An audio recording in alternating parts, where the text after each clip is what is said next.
So you must maintain an account book. You will see, no matter what the hell happens in life situations, you will not go down. More than what you eat, how you eat it is also equally important.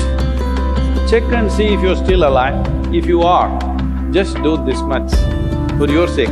This is the end of suffering. Once there is no fear of suffering, only then you will explore the full depth and dimension of this life.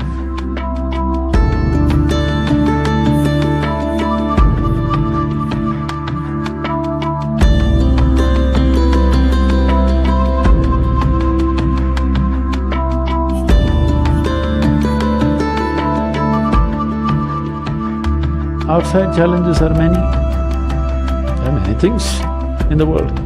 Some things will happen, some things won't happen, some things will act for us, something will work against us. These things are happening all the time. But am I functioning for myself or am I functioning against myself? Within this, is my life little more exuberant, little more better, little more joyful, little more peaceful? You just measure this every day. So you must maintain an account book. Yes, if you're doing business, how do you know whether you're progressing? Only one who keeps accounts knows whether he is making money or going down, isn't it so? Similarly, you must maintain an account. You just see, let's say yesterday you were joyful 5 times in the day.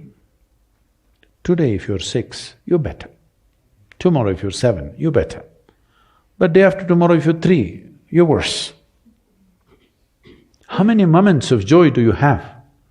Why I'm talking about joy is we are not using joy as a goal. Joy is a measure. Joy means you're at ease. Joy means you become more of life than being a mental mess, isn't it? Joy does not mean that you attain to something. Joy simply means life has come to ease, you're not messing yourself up. Spend 5 minutes, have I been better today than yesterday? Has my day been better?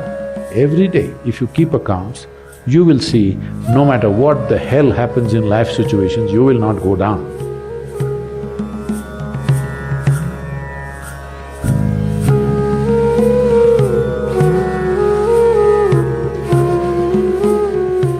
Here I'm not trying to tell you what to eat and what not to eat. You eat whatever you want. But being a human being, the most important thing is that you do it consciously. Whatever you do must happen consciously.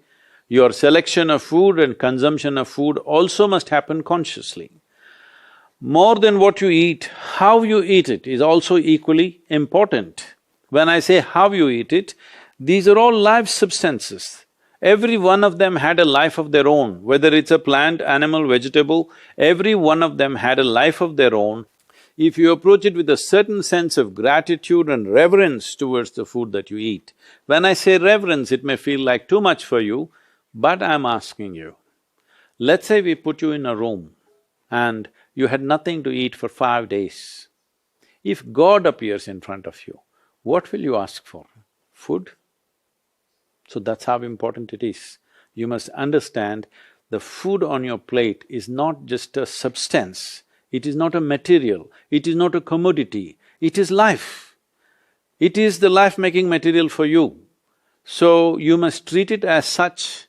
Right now, when it's on the plate, when it's out there, it has no value, but the moment you consume it and it becomes your flesh and blood, now suddenly it's of immense value. Why do we live like this? It's very important, when it comes on your plate itself, you must treat it as a part of yourself. With great reverence, you must consume. Just the way you consume it, if you change that, food will behave very differently within you.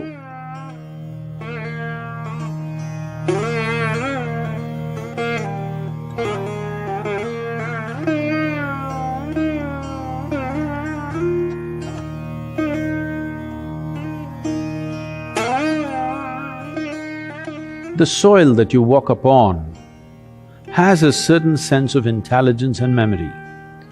So even if you happen to live in a concrete jungle, it is important to keep in touch with the earth upon which you live. create ways for yourself to somehow remain in touch with the soil or the earth upon which you live, that part of the earth. With your bare hands and bare feet, see particularly the palms and the soles, if they come in touch with the earth on a daily basis, at least for a few minutes, a certain harmonizing of the physiological process will happen just being in contact with the earth. If you spend at least a few minutes in your garden, barefooted, touching plants or trees, because this is the basis of your life. All life, yours and every other creature, has come out of this earth. Stay in touch with it and harmonize your system.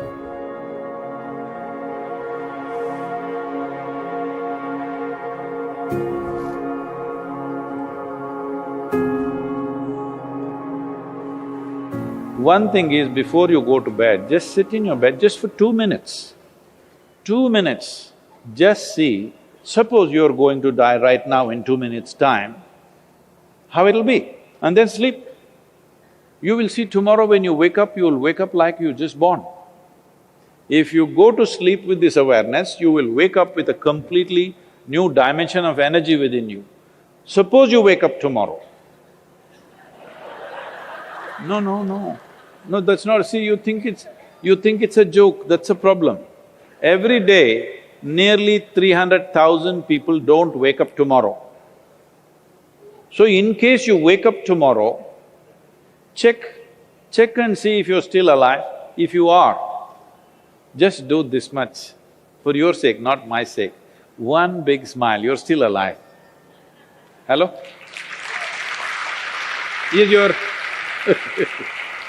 Is your life worth this much?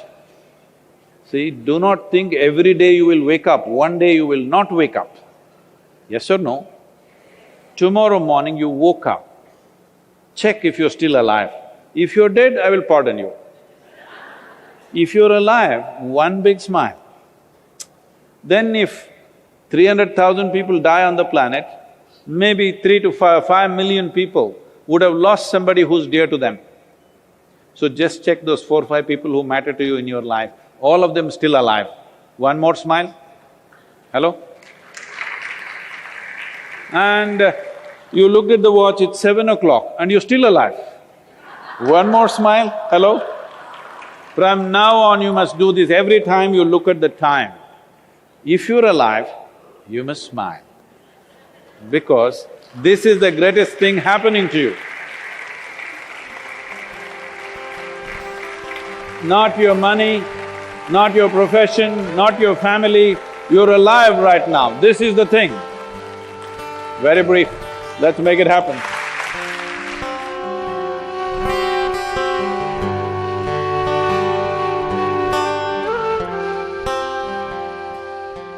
Your ability to live well on this planet is essentially how well you can harness this body and this mind. Yes or no?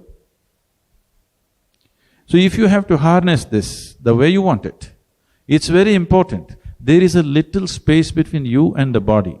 There is a little space between you and the mind. Whatever suffering, any kind of suffering that you have known in your life has entered you either through the body or through the mind.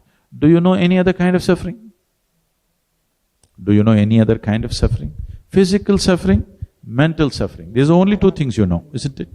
If a little distance arises between you and the body, between you and the mind, this is the end of suffering. Once there is no fear of suffering, only then you will explore the full depth and dimension of this life. So, one thing we want to do is, we are bringing this what's called as Isha Kriya, which gives you a distance between you and your thought, between you and your body. If people experience this for 2 minutes a day, their lives will change. Definitely, I'm telling you. Once they know the freedom of it, you will not like anything. You will not like any drink or drug or whatever, because it is a much big high than that. Much big high than anything that you have seen. So one of the resolutions that you take for the new year is, I meditate.